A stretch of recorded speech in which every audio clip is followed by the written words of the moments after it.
Hola amigos, un gusto poder saludarles en una nueva semana, en un nuevo capítulo aquí de Lecciones de la Biblia. Ya hemos avanzado bastante y estamos llegando a una etapa en donde es necesario puntualizar algunos aspectos que son fundamentales para la época en la cual estamos viviendo. De hecho, hoy comenzaremos un estudio en dos partes. El sello de Dios, la marca de la bestia. Tal vez, inclusive en la cultura popular se escucha más de esta segunda. Pero más importante para el Hijo de Dios es cómo Él está sellando a sus hijos para prepararlos, para identificarlos, para reconocer cuál ha sido ese recorrido de fe que nosotros hemos tenido ligados a nuestro Salvador Jesús. Así que comparta con nosotros este capítulo. Revisaremos el capítulo 7, el capítulo 13, pasajes muy importantes respecto a este criterio, el sello de Dios en tu vida y en la mía.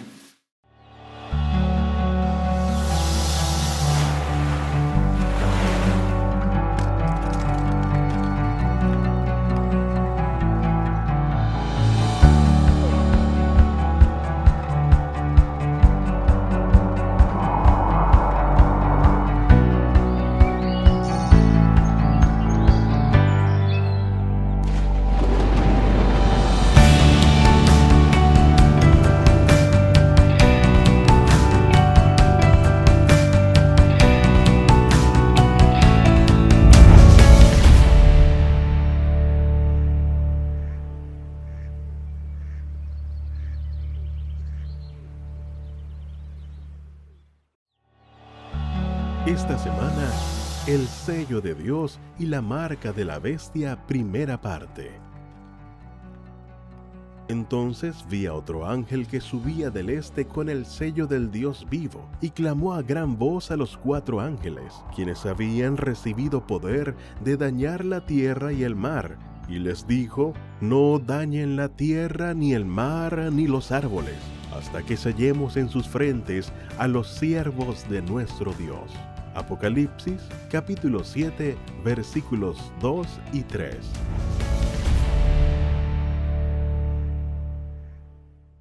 Hola amigos, un gusto estar con ustedes en un nuevo capítulo, en una nueva jornada junto a ustedes. Estamos ya llegando a estos últimos estudios de esta serie 3 mensajes cósmicos. Tenemos por delante este estudio que viene ahora en 2 partes, así que este capítulo y el siguiente están muy íntimamente relacionados. Y bueno, ya es de la casa, Pastor Eduardo ha estado con nosotros todos estos capítulos, así que gracias una vez más, bienvenido. Muchas gracias una más por la invitación, gracias a quienes nos siguen ahí en su casa. Esperamos compartir la palabra de Dios y este apasionante estudio, como bien mencionaba tú, Pablo, es en 2 partes. Así es que vamos a estar escarbando el texto bíblico lo más que podamos compartirlo con ustedes y esperamos que sea de crecimiento espiritual para todos nosotros. Así es, y debido a esto mismo vamos a embarcarnos en esta tarea pidiendo la bendición, la compañía de Dios con nosotros. Vamos a orar. Señor, en esta hora queremos agradecer por el privilegio que tenemos de ir a tu palabra. Ya lo hemos hecho en todos estos capítulos y sin embargo nunca nos cansaremos de reconocer que necesitamos de tu ayuda, de tu auxilio, de tu conducción. Que tu Santo Espíritu nos ilumine y que podamos en este diálogo ir descubriendo justamente estas verdades, estos principios y que podamos estar apercibidos sabiendo de tu pronto retorno. Lo pedimos, Señor, lo agradecemos en el nombre de Jesús. Amén. Amén. Bien, tenemos aquí entonces este nombre que es bastante sugerente, el sello de Dios y la marca de la bestia. Y como ya lo dijimos, primera parte. Vamos a analizar desde un ángulo, porque como ya hemos visto, a veces estas realidades vienen de manera polar, ¿ya? Un extremo, otro extremo. Aquí también tenemos esta misma realidad. Dios que está confirmando y tiene muy bien identificado a su pueblo, pero por otro lado también el dragón está haciendo lo suyo. Él también, si buscamos en la Escritura, se ha caracterizado también como es la forma de vida, como quienes siguen a Satanás consciente o inconscientemente, tienden a parecerse en ciertos aspectos. Hay algunos elementos subyacentes en conducta, en actitud, etc. Y finalmente esto tiene una explicación. Hay una clara intención de parte de Dios en salvar, hay una clara intención de parte del enemigo que es destruir. Y por lo tanto Él no quiere que se le escape ninguno de los que Él quiere destruir. Pero Jesucristo también desea tener muy bien identificados a quienes Él ha salvado, a quienes han aceptado su salvación, de tal manera que no haya ni un tipo de confusión aquí. Y no es por el beneficio de Dios que necesite hacer esto. Él en su poder, en su sabiduría, Él podría efectivamente no hacerlo en estos tiempos y plazos, podría tal vez hacerlo más rápido. De hecho, muchas personas se preguntan por qué no lo hace más rápido. Y la respuesta más sencilla es, lo está haciendo de tal manera que nosotros entendamos, nos haga sentido esto y respondamos en amor, en obediencia, no de manera forzada ni por miedo, ¿ya? Así que bueno, tenemos aquí delante de nosotros estos dos conceptos, sello de Dios, también la marca de la bestia. ¿Dónde tendríamos que ubicarnos en el texto bíblico para empezar a dialogar sobre estos aspectos? ¿De dónde surgen estos conceptos? Están presentes en el Apocalipsis en varias partes, tal vez para ser leales al motivo del estudio de este trimestre. Podemos partir con en el contexto del Apocalipsis 14, el mensaje de los tres ángeles. El autor nos propone durante esta semana mirar más de cerca la caracterización del pueblo de Dios, ¿cierto? ¿Quiénes son? ¿Cuál es su experiencia? Para, en una segunda parte, mirar lo que está un poquito más arriba en el texto bíblico, que es la marca de la bestia, cómo se distingue del sello de Dios. Entonces, para seguir un poco lo que nos propone el autor también y lo que hemos visto durante la semana, partir, me parece, con el versículo 12 del capítulo 7. Aquí está la paciencia de los santos, los que guardan los mandamientos de Dios y tienen la fe de Jesús. Llama mucho la atención, aquí hay mucho para comentar. 14-12 sería. 14-12. 14-12. 14-12.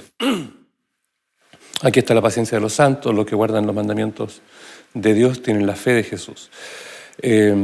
La paciencia de los santos.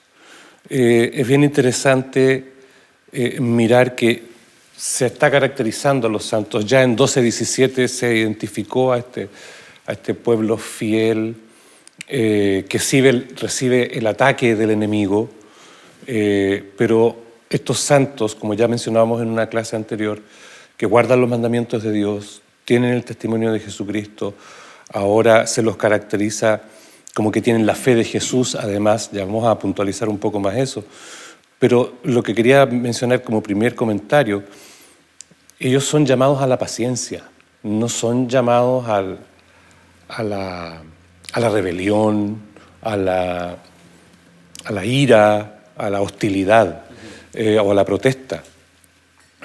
Son caracterizados como pacientes. Ahora, el vocablo aquí, paciencia, también puede ser entendido como perseverancia, permanecer.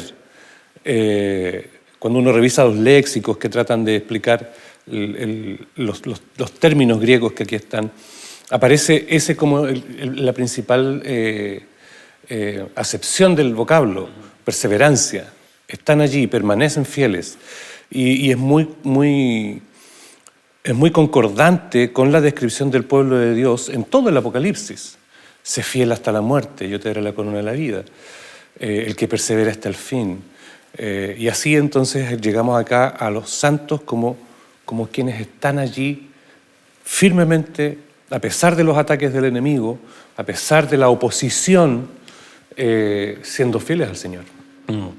Ahora, hay un capítulo también en el libro de Apocalipsis, que es el capítulo 7, en donde ya se habla de manera explícita sobre este sello, el sello que está siendo colocado antes de que termine una espera también después de esa espera se desatarán los vientos, dice el capítulo 7, y antes de que todo ese tumulto, ese frenesí, ese caos que va a darse aquí en la tierra debido a los embates del enemigo, debido a la ira de las naciones, como también identifica más adelante el libro de Apocalipsis, Dios desea que antes de que toda esa crisis se desenvuelva, Él ya tenga sellado a sus hijos. Y esto es interesante porque se articula también con lo que ocurre en el capítulo 6, específicamente en el 5.º sello.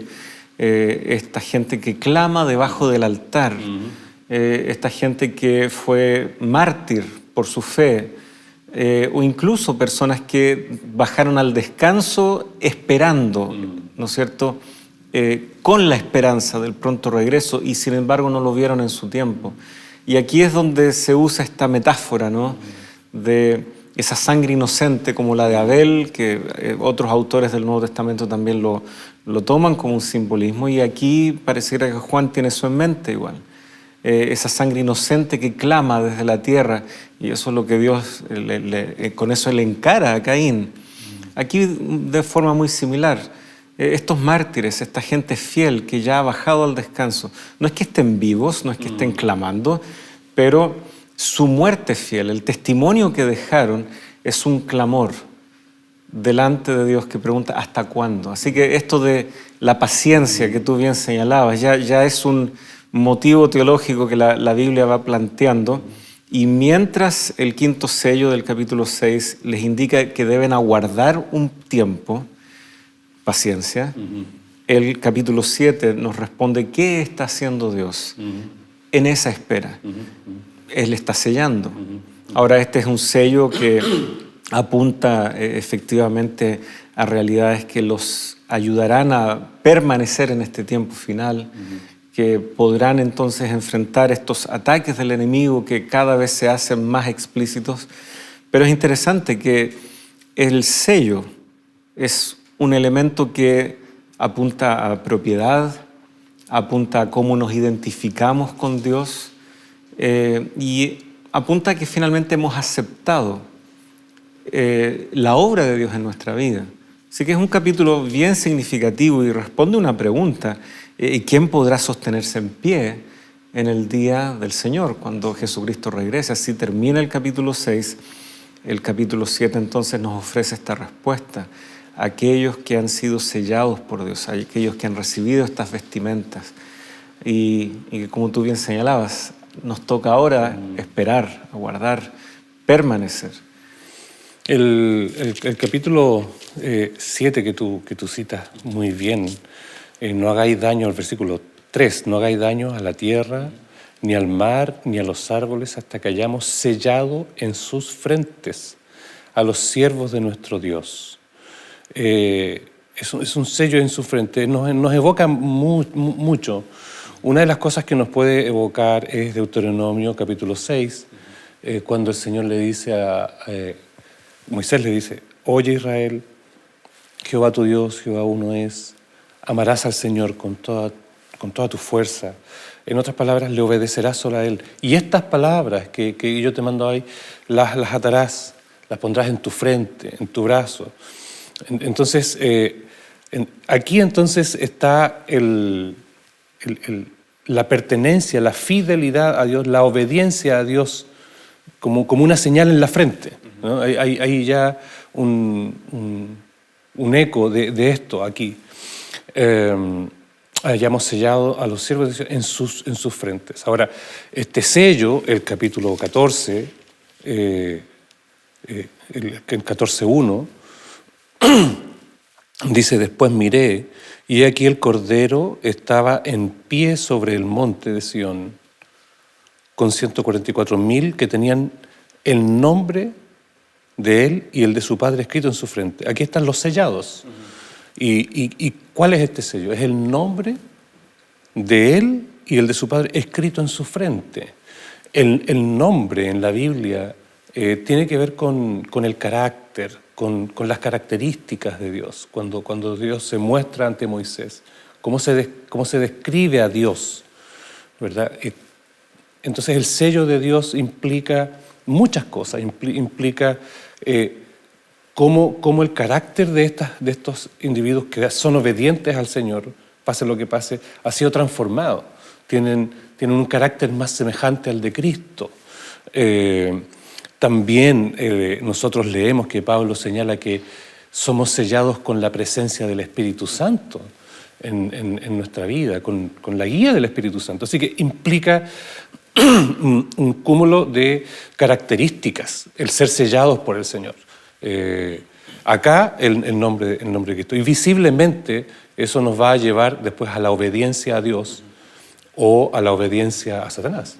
Ahora, el libro de Apocalipsis, y tú destacabas esto hace un par de capítulos atrás, este linaje, reyes y sacerdotes. Pedro también lo enfatiza, ¿no es cierto?, allí hablando acerca de vosotros sois linaje escogido, real sacerdocio. Nuevamente esto evoca estos textos del Éxodo, del peregrinaje de ellos, el hecho de ellos ser constituidos como una nación santa, un pueblo de sacerdotes.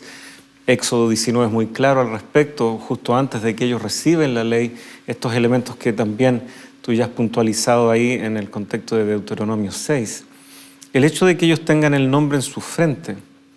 Los sacerdotes tenían santidad a Jehová, escrito, ¿no es cierto?, en una tiara en su frente.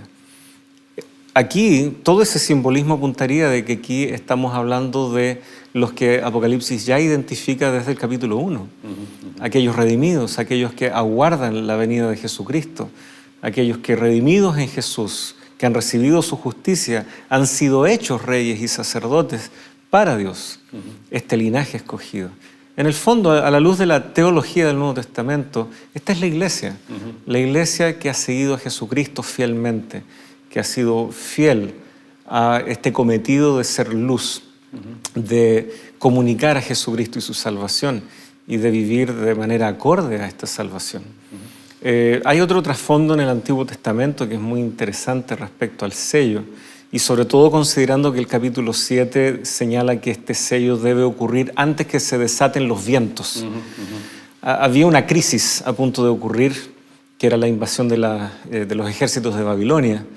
Y en el libro de Ezequiel, capítulos 9, 10, ahí también tenemos un trasfondo en donde antes de que la caída ocurriera debido a esa invasión, había entonces un proceso de marcar en la frente a aquellos que se lamentaban, a aquellos que se dolían por los pecados, por las atrocidades que se estaban realizando, tanto en lo religioso como también en lo social, incluso dentro de Jerusalén, dentro de Judea, la injusticia, la idolatría, el maltrato entre, ¿no es cierto?, prójimos, cosas que Dios no esperaba que su pueblo realizara. Y sin embargo, no eran todos, habían varios que buscaban vivir en conformidad a los propósitos de Dios. Y en este mismo contexto de la invasión babilónica, tenemos ejemplos ilustres como Daniel y sus 3 amigos, etc. Personas como ellos que volcaban su rostro a Dios buscando esa justicia, esa intervención de Él. Y por lo tanto serían personas como ellos y otros que estos capítulos 9 y 10 señala que efectivamente son sellados con una marca en su frente para que en ese momento de crisis ellos pudieran ser preservados. Y vemos que son preservados siendo llevados al exilio. La vida les es dada por botín, es una expresión que se usa mucho en el libro de Jeremías también al respecto de esto mismo. Por lo tanto, tenemos varios trasfondos en el Antiguo Testamento. La ley, Deuteronomio 6, la obediencia a Dios, el identificarnos con su carácter, y ahora tenemos también este trasfondo que es muy similar. Antes que se desate el caos final, estos vientos, también tenemos, antes que caiga la ciudad por la invasión externa, Dios ha preservado y identificado a los suyos. Queridos amigos, hay mucho que decir. Sé que el pastor Eduardo ya tenía una idea ahí que él quería compartir con nosotros, pero vamos a ir a un pequeño receso y ya estamos con ustedes aquí en Lecciones de la Biblia.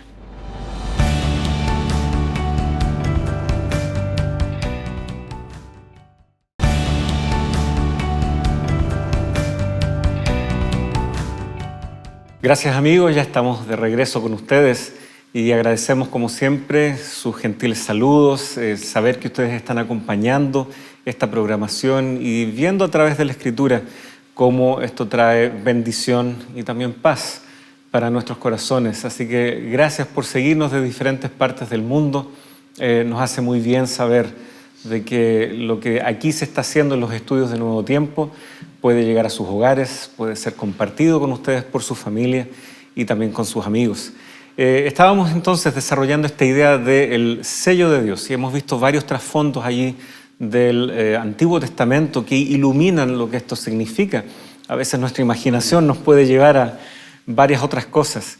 Veíamos entonces como el carácter de Dios expresado en su ley, caracterizando al pueblo. Hemos visto también cómo es una marca también de protección frente a estas crisis que han de venir sobre el mundo. Pero todo esto partió hablando acerca de este texto, ¿no? Del capítulo 14, la paciencia de los santos y los que tienen ¿qué cosa? La fe de Jesús. La fe de Jesús. Aquí el texto dice, aquí está la paciencia de los santos, los que guardan los mandamientos y tienen la fe de Jesús. Esta frase, la fe de Jesús, es bien interesante. Pareciera indicar el contexto y un análisis gramatical que apunta a que los santos tienen su fe puesta en Jesús y son fieles a esa fe en Jesús. Como Pablo dice, ¿no? He guardado la fe. He guardado la fe, he acabado la carrera, he sido fiel, he guardado la fe. He perseverado en la fe. Y esta fe en Jesús de los santos nos lleva a la centralidad de Cristo. Al ver nosotros el Apocalipsis completo, ¿no? Vemos que el centro es Jesús. Jesús es el entronizado, Jesús es el que vence. En el mismo Apocalipsis, capítulo 12, nosotros podemos allí solamente mirar por ejemplo, el verso 11. Dice, ellos le han vencido por medio de la sangre del Cordero.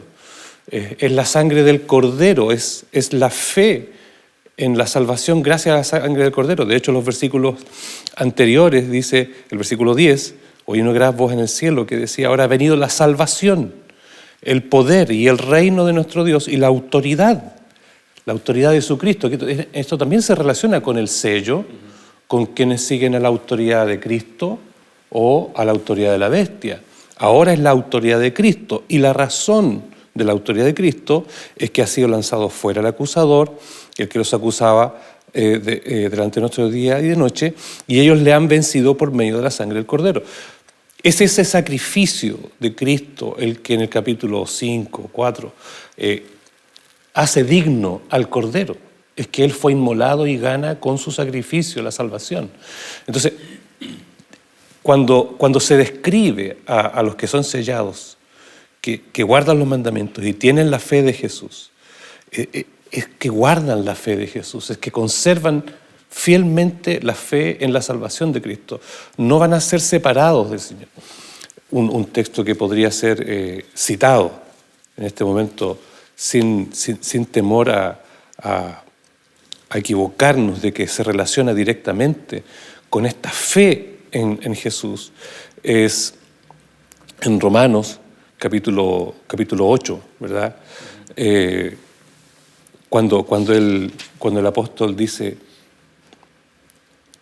nada nos separará del amor que es en Cristo Jesús, ni principado, ni potestades, ni lo presente, ni lo porvenir, ni ninguna otra cosa creada nos separará del amor, ¿cierto? En Cristo Jesús. Entonces,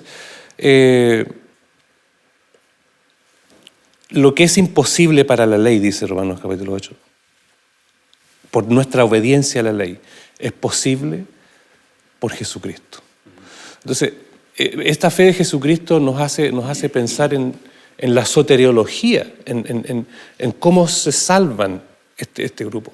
Este grupo sigue confiando en Jesús para su salvación, no en sus propios méritos. Y de hecho, esto conecta y es 100% armonioso con la teología del Nuevo Testamento.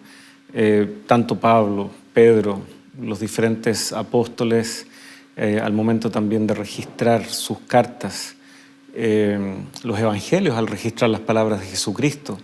Nunca el acento está puesto en el acierto humano como vehículo para la salvación. Siempre es lo que Jesucristo ha hecho por nosotros y nuestra confianza en aquello. Hay un texto muy representativo de la teología desarrollada por el apóstol Pablo, que se encuentra ahí en Gálatas capítulo 2. Esta porción está dentro de lo que es la tesis de Pablo para esta carta, algo que luego va a defender y argumentar en base a las Escrituras en los capítulos que siguen. Pero ustedes ven ahí, capítulo 2 de Gálatas, versículo 16, muchos reconocen, aquí es donde está la declaración puntual de qué es lo que Pablo está defendiendo, contrario a lo que muchos andan predicando como un falso evangelio, como otro evangelio, que tú ya igual aludías a esto, sea anatema. Pablo es el que acuñó esta frase respecto a lo que estaba sucediendo en las iglesias en la región de Galacia. Versículo 16 del capítulo 2. Sin embargo, sabiendo que el hombre no es justificado por las obras de la ley, sino mediante la fe en Cristo Jesús, también nosotros hemos creído en Cristo Jesús, para que seamos justificados por la fe en Cristo y no por las obras de la ley, puesto que por las obras de la ley nadie será justificado. Esto es lo que Juan ahora llama esa fe de Jesucristo. Así es. Es esa fe caracterizada por Él, por su ejemplo y demás, pero cuando finalmente nosotros ponemos nuestra mirada en Jesucristo, como Pablo también y Juan lo da a entender en el resto del libro de Apocalipsis, confiamos en lo que Él ha hecho, recibimos sus méritos, somos lavados por su sangre, se nos colocan esas vestimentas, no es mérito nuestro. Ahora, en Apocalipsis 12, cuando menciona que es lanzado fuera el acusador, y Pablo ahí mismo en el capítulo 8, recordando de dónde viene, o los capítulos que preceden en Romanos, recordando que todos los primeros capítulos están presentando la salvación gracias a Jesús en una explicación sistemática que Pablo le hace a la iglesia de Roma, la salvación gracias a Jesús. Pero solo para citar aquí la parte anterior del capítulo 8 de los versículos que yo cité anteriormente, el versículo 33, ¿quién acusará a los escogidos de Dios? Han sido lanzados fuera. ¿Quién acusará a los escogidos de Dios? Y sentencia, Dios es el que justifica.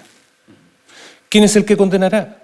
Cristo es el que murió, más aún el que también resucitó, el que además está a la diestra de Dios, el que también intercede por nosotros. Y pregunta, ¿quién nos separará del amor de Cristo? ¿Tribulación? ¿Angustia? ¿Persecución? Está muy en sintonía con el contexto del Apocalipsis. Están recibiendo persecución, están siendo sellados, y los que reciben el sello de Dios están siendo perseguidos. ¿Quién nos separará del amor? Tribulación, angustia, persecución, hambre, desnudez, peligro de espada. Y como está escrito, por causa de ti somos muertos todo el tiempo. El martirio, que también está presente en Apocalipsis. El martirio que no gana nada, que no significa un mérito en algo, sino no es otra cosa que permanecer fiel al Señor hasta el final, hasta las últimas consecuencias. De hecho, en la carta de Pablo a los Hebreos, él señala, a ustedes no les ha tocado todavía ser probados hasta la sangre, ¿ya? Capítulo 12. Algunos nunca lo fueron ni les tocaría ser probados hasta la muerte, pero la prueba igualmente está. Hay quienes renuncian mucho antes de llegar a ser probados y otros nunca vivirán la realidad de esa prueba porque las circunstancias nunca se presentaron. Y sin embargo, curiosamente, la historia cristiana nos señala, y hay testimonios respecto a eso, de que algunos cristianos, entendiendo mal este concepto, creyendo que en el martirio, en el morir por la fe había tal vez algún mérito adicional, iban al circo romano, se ofrecían para morir de esa manera. A no todos se les pide eso. Exacto. A no todos les toca vivir bajo las circunstancias. Algunos cristianos morirán de larga data, rodeados de nietos, tranquilos en su casa o tal vez en un hospital. Y eso no quiere decir que esa fe fue menos valiosa o fue menos significativa Porque finalmente no son esas circunstancias humanas las que garantizan esa salvación. Es si estuvimos dispuestos a colocar nuestra confianza en Jesucristo, y esa confianza es desafiada. Hay circunstancias mundiales que hacen que incluso en este tiempo a algunos cristianos les sea muy difícil vivir su fe. Así es. A veces damos por sentado que podemos vivir nuestro cristianismo y lo vivimos a veces de manera muy livianita en una sociedad y una cultura que no ataca nuestra fe. Y sin embargo, el desafío es el mismo, confiar, asirnos de lo que Jesucristo nos ofrece. Ahora, esta persecución es bien interesante. Cuando uno piensa en la persecución, alguien podría pensar está muy lejos, porque vamos a ver ya en la próxima semana esta persecución, ¿no? Para quien no recibe la marca de la bestia. Pero solo a medio comentario, adelantándonos un poquitito, esta persecución no está tan lejos. Hoy mismo, en otras partes del mundo, hay cristianos que son perseguidos, que son asesinados. Y estamos asistiendo hoy en nuestras culturas, en Chile y en otras partes de Occidente, en un laicismo en donde pareciera ser que todos caben, todas las expresiones religiosas caben, todos caben, no importa. Pero si alguien quiere leer la Biblia y orar, no. Tú no. Conversaba con un amigo que es docente en otra universidad estatal del país y me dice, todos caben. Caben los hinduistas, caben los sintoístas, caben musulmanes, pero los cristianos dicen, no, tú no. No queremos ese tipo de pensamiento. Entonces, pareciera ser que ya no es una promoción de la no religiosidad, sino más bien de la anticristiandad. Y lo estamos viendo nosotros hoy día. Sin embargo, ahí el mismo, para cerrar esa idea, el mismo apóstol dice que, como está escrito, por causa de ti somos muertos todo el tiempo, y él va a decir en el 37, antes en todas estas cosas somos más que vencedores, una palabra que también aparece en el Apocalipsis, ellos han vencido, y parece que sigue la misma línea de pensamiento que el apóstol Juan, porque ahora va a decir, somos más que vencedores por medio de aquel que nos amó. Juan dice en Apocalipsis, ellos han vencido por medio de la sangre del Cordero. La victoria siempre es por medio de Cristo, no es un logro nuestro, es un logro de Cristo.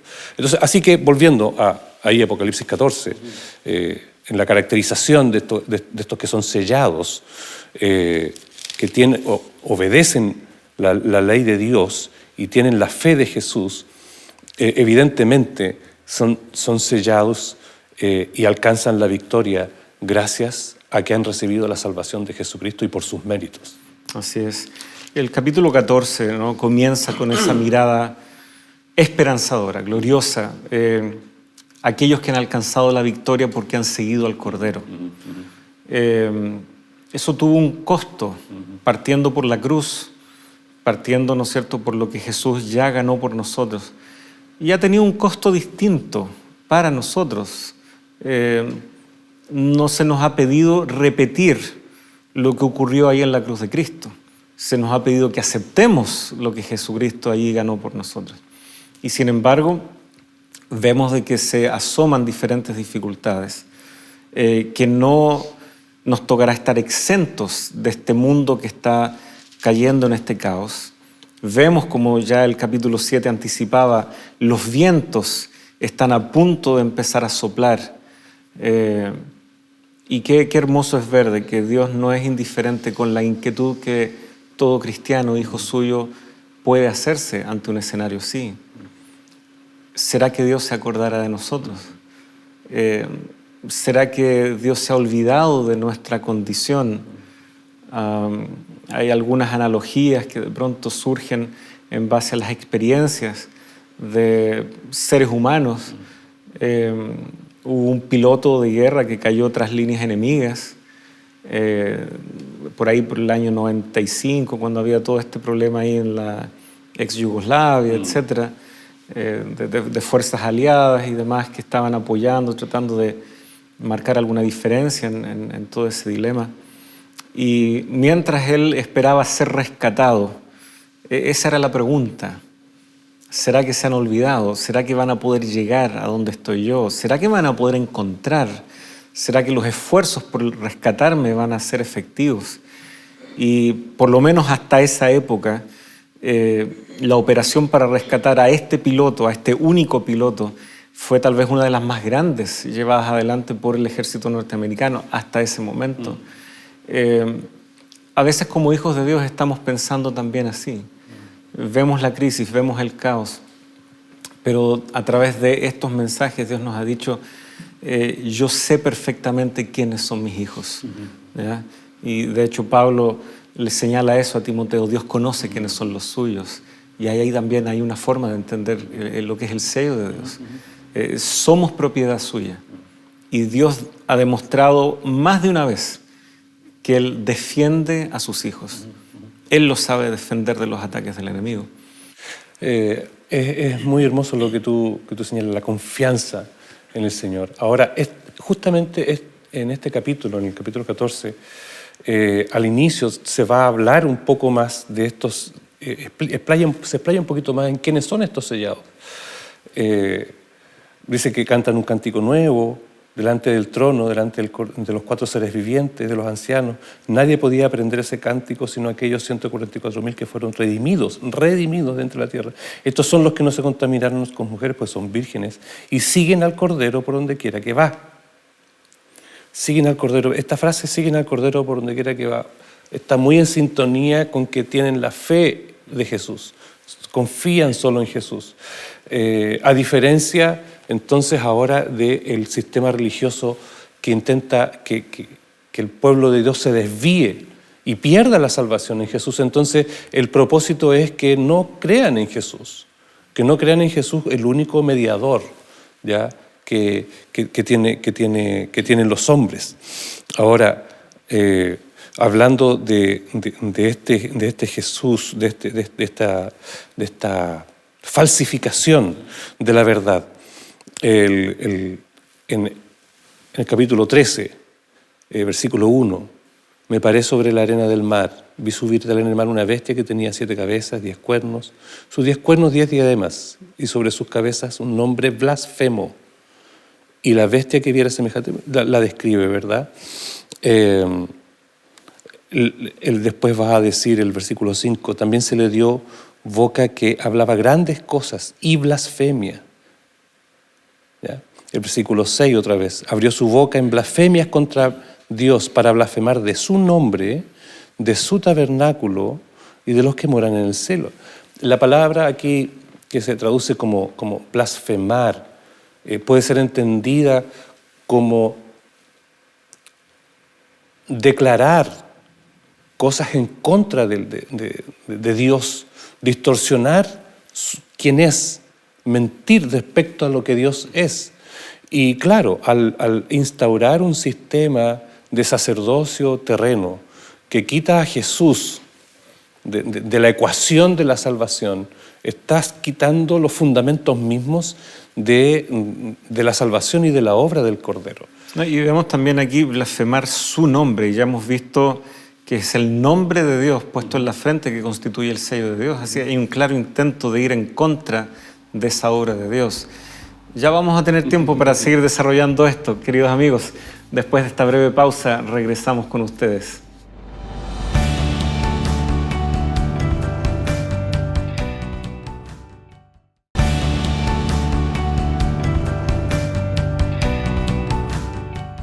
Ya estamos de regreso, amigos. Estábamos ahí queriendo abordar justamente esta contraparte que empieza a asomarse.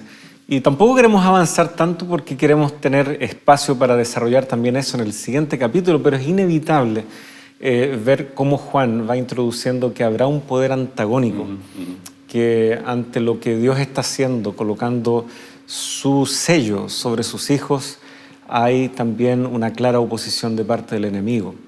Lo que nosotros estamos dialogando aquí, queridos amigos, aparece también descrito en el curso Biblia Fácil respecto al libro de Apocalipsis.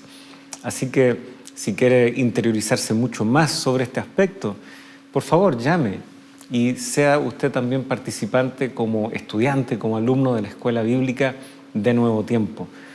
Siempre está disponible allí un equipo para atender su pedido y para que le llegue también a su hogar de manera gratuita, gracias a los Ángeles de Esperanza, quienes con su generoso aporte hacen esto posible, totalmente gratuito para su hogar, estos maravillosos materiales que lo guiarán en el estudio de la palabra de Dios.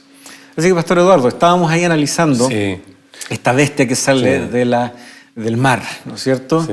Y tiene una obra bien específica, y estábamos desarrollando esta idea de la blasfemia, ¿no? Ahí bien interesante, si volvemos retomamos en el versículo 6, dice, y abrió su boca. Esta frase, abrió su boca, nos evoca, es una frase bien usada en el Nuevo Testamento, en la literatura también rabínica, abrir la boca para enseñar, para dictar doctrina. Entonces, este poder religioso, blasfemo, abre su boca, enseña, dicta doctrina, una doctrina que va en contra de Dios, va en contra de Jesús, dice, es blasfemia. Y bien interesante también en el Nuevo Testamento, cuando se usa la palabra blasfemia, es bueno mirar cómo ocurren los significados en otras partes. Con qué ideas se conectan. Exacto. Y aunque directamente opuesto respecto a quién blasfema o a la acusación de la blasfemia, los fariseos, los judíos, los líderes judíos, acusan a Jesús de blasfemia. ¿Y en qué específicamente? Ahí si nosotros vamos a Lucas, ¿cierto? Capítulo 18, del 18 al 26, dice, aconteció un día que estaban enseñando y estaban sentados los fariseos y doctores de la ley, los cuales habían venido de todas las aldeas de Galilea y de Judía, y el poder del Señor estaba con él para sanar. Y sucedió que un hombre, ¿cierto?, que traían en un lecho, que estaba paralítico, procuraba llevarle adentro, ponerle delante de él. No hallan lugar, ¿verdad? Lo bajan por el techo, como nosotros conocemos. El versículo 20 dice, al ver la fe de ellos, dijo al hombre, tus pecados te son perdonados.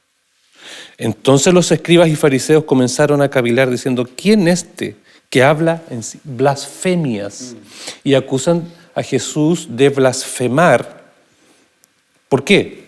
Porque él se prerroga la autoridad de perdonar pecados. ¿Quién es este que puede perdonar pecados sino solo Dios? Continúan diciendo.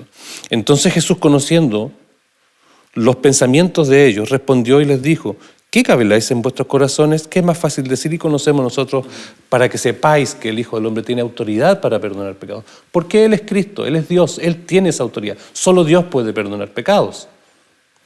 Entonces, acá, ahora, esta bestia, este poder, blasfema, que también tiene esta connotación de atribuirse prerrogativas divinas para sí. Y claro, nosotros conocemos que se ha instaurado un sacerdocio que se prerroga la autoridad de perdonar pecados. La verdad es que blasfemia es hablar en contra o hacerse pasar por. Y esta expresión que también muchos han escuchado, que surge de los conceptos del Nuevo Testamento, que es anticristo, va en la misma línea. No es un poder que siempre estará actuando en contra necesariamente de Cristo. Muchas veces es más común que trate de ocupar su lugar, porque este es un poder religioso. Ya hemos visto eso en capítulos anteriores. Por eso es descrito también como mujer en el capítulo 17, porque es un símbolo de un conglomerado, de una comunidad religiosa, pueblo de Dios, pero que en este caso le ha dado finalmente la espalda. Por lo tanto, es interesante que no debemos dejarnos engañar porque algo tenga un ropaje o esté revestido de religiosidad. El criterio tiene que ser cuán fiel es la enseñanza a lo que dice la palabra de Dios. Y por eso un fuerte énfasis, tanto en el capítulo 12, el dragón de su boca lanza un río que quiere arrastrar y destruir a la mujer. Esta bestia de su boca profiere, ¿no es cierto?, grandes blasfemias. Es esa enseñanza, como tú decías. Es lo que estos poderes tratan de colocar en la mente, en el corazón de la gente, que los desvía. Por lo tanto, alguien dice, no me interesa la teoría, no me interesa tanto la verdad, yo quiero sentir, quiero vivir una experiencia. Pero justamente experiencia y verdad van de la mano. No puedo acercarme a Dios y pretender que estoy llegando a Él si voy por un camino totalmente equivocado. No puedo inclusive tal vez orar a Dios si lo estoy haciendo de una manera que no corresponde al modelo bíblico, a los principios bíblicos. Alguien podría estar orando pensando en exigir o demandar o recibir una respuesta con la cual Dios nunca se ha comprometido en su palabra. Por lo tanto, necesitamos esa base. Satanás lo sabe. Y por eso no solo el dragón profiere estas palabras, sino que también sus instrumentos que reciben de su poder, de su autoridad, él lo sabe. Y por eso ha diseminado tantas teorías, tantos engaños. Así que no es solo un ejercicio teórico hacerte esta pregunta, ¿qué es la verdad? ¿Cuál es la verdad en la Escritura? Es un ejercicio necesario para los hijos de Dios.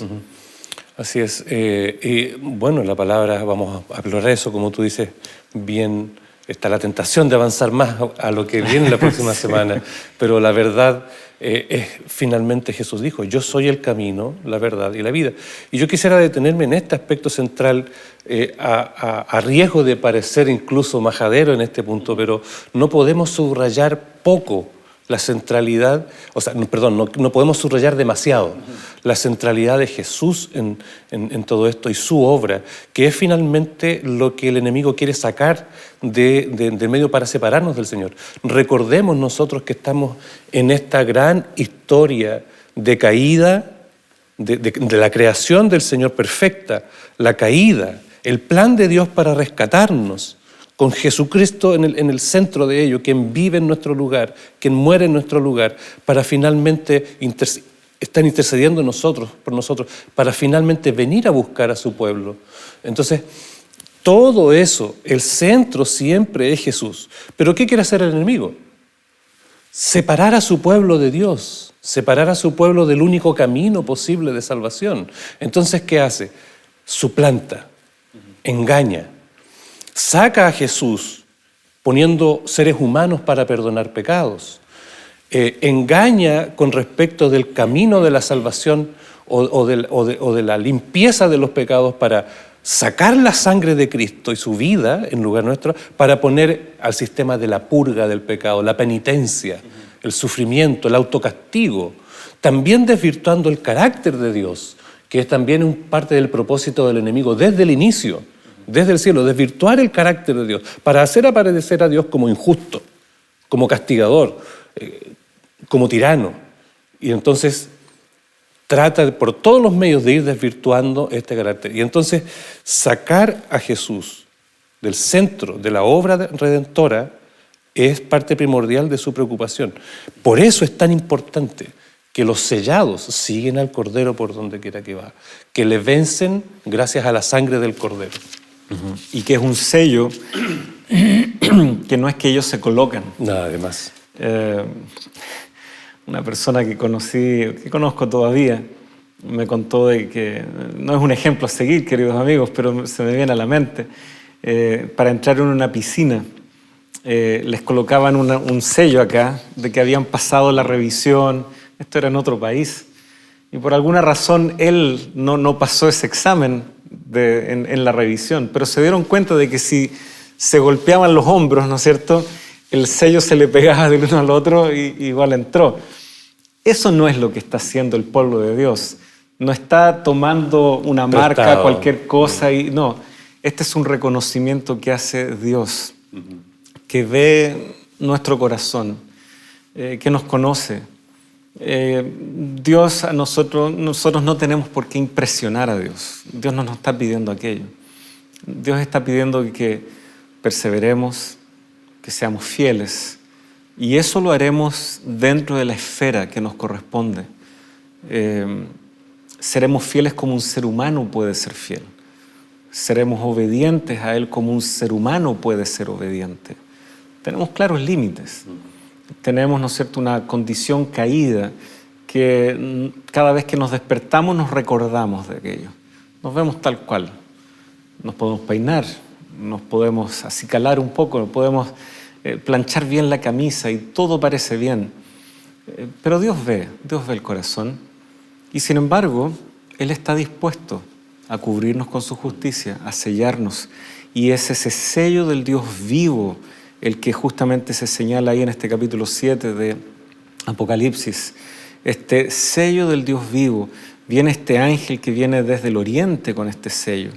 Y más adelante en el libro de Apocalipsis es justamente desde el oriente en donde viene el poder divino que ha de acabar con la Babilonia, con todos estos poderes que Satanás ha estado desarrollando aquí. Por lo tanto, el sello viene de parte de quien vence. Así que nada de lo que es victoria, como tú has señalado, nada de aquello que nos puede asegurar esa victoria nos corresponde a nosotros o a algún tipo de esfuerzo personal. Sin embargo, ese sello demuestra de que estamos colaborando, no estamos poniendo obstáculos a la obra de Dios en nuestra vida. Y yo creo que ahí está en esencia, en parte, lo que la vida cristiana es.